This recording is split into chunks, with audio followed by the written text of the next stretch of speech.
After a 7.0 magnitude earthquake rocked eastern Russia, officials quickly warned that the region could experience tsunamis, prompting the declaration of a tsunami warning. However, within a day, another disastrous situation arose, that of a volcano eruption in this same area of Russia. This latest earthquake seen in Russia occurred about 63 miles east of the coastal city of Petropavlovsk-Kamchatsky. This town has a population of 180,000. The U.S. Geological Survey revealed that the 7.0 magnitude quake occurred about 18 miles below the Earth's surface. So far, there have been no reports of any major damages after this earthquake, and it appears that there have been no injuries. This earthquake also occurred near a major naval base and happened on August 17th.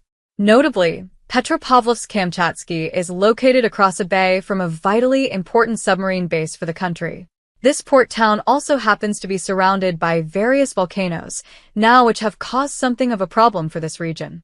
Operational teams of rescuers and firefighters have been inspecting buildings to ensure that nothing is damaged. These checks are also important, so they can ensure that the buildings won't harm people in the coming days. Given the scale of the earthquake, many were surprised to find that no buildings were damaged and no people were injured, with many counting their blessings. As expected with an earthquake of this scale, there were several aftershocks after the initial earthquake. Luckily, these were of much lower intensity.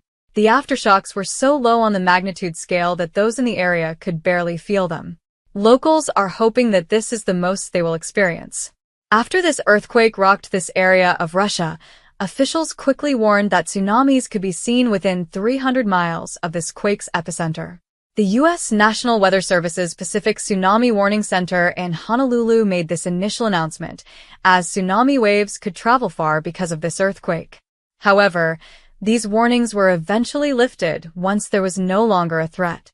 Despite U.S. warnings of a tsunami in Russia, the Russian Emergencies Ministry didn't believe there was any tsunami danger. This has caused many to question whether there were any tsunami threats in the first place.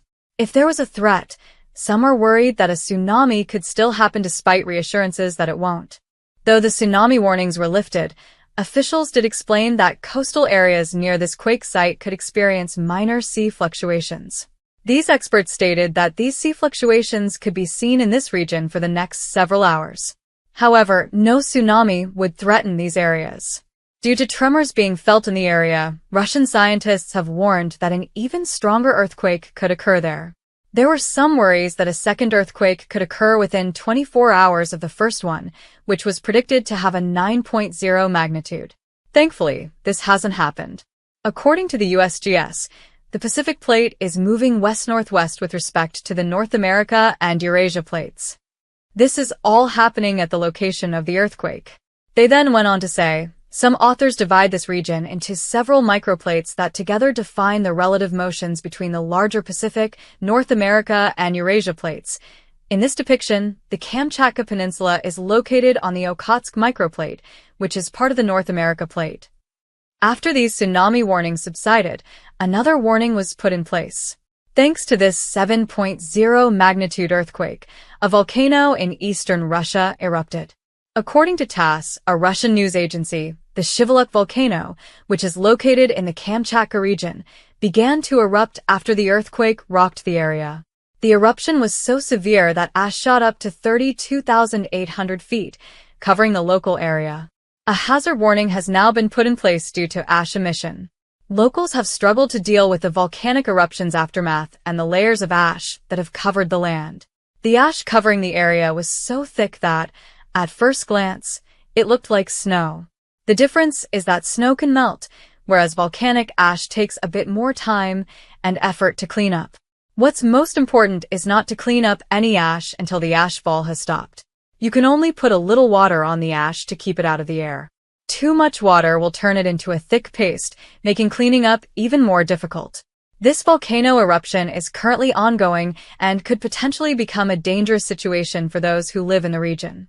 The Shiveluch volcano is about 280 miles from Petropavlovsk-Kamchatsky. However, experts have warned that the ash being emitted from the volcano could become a real problem. According to the scientists who talked to TASS, the volcano's ash column is currently about 5 miles above sea level. Meanwhile, the volcano is also releasing gushes of lava, combined with this massive ash column. Russian officials have stated that this volcano likely won't majorly impact any residents who live in the general area. However, they did state that ash falls may be seen in nearby towns where many people live. This may be the only impact that Russians see in their day-to-day lives. It is believed that the volcanic eruption and earthquake are two completely unrelated events. Unfortunately, they happened around the same time. However, this doesn't stop the locals at the center of both events being worried that something similar or worse will happen in the future. The Shiveluch volcano is considered to be one of Russia's most active volcanoes. Shiveluch has erupted before, including recently in 2022. However, the last major eruption was experienced in 2007. In the last 10,000 years, this volcano alone has erupted about 60 times. Shiveluch volcano has had other catastrophic eruptions in recent history. These took place in 1854 and 1956 when a large part of the lava dome collapsed, which created an avalanche of debris. Due to the sheer volume of eruptions this volcano has had in recent history, including the most recent one, locals are worried about when the next one will be and the destruction it could cause. The peninsula is on a seismically active belt surrounding most of the Pacific Ocean. This is known as the Ring of Fire, which is home to more than 24 active volcanoes. This means that there is always the danger of at least one of these volcanoes erupting and wreaking havoc in its path. Aircraft flying in the region have been given a red code warning. This means that all craft should be on the highest alert, thanks to all of the ash that is now in the atmosphere. Other countries in the region have noted that the volcano's plume could extend 930 miles in the east and south. It has since been announced that no commercial flights have been disrupted and no aviation infrastructure has been damaged. Hopefully, this will put people at ease if they intend to fly anytime soon.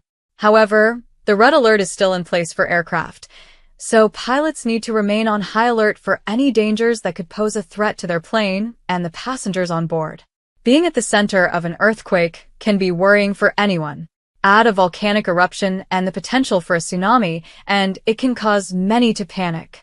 Luckily, there have been no reports of injury or damaged buildings so far.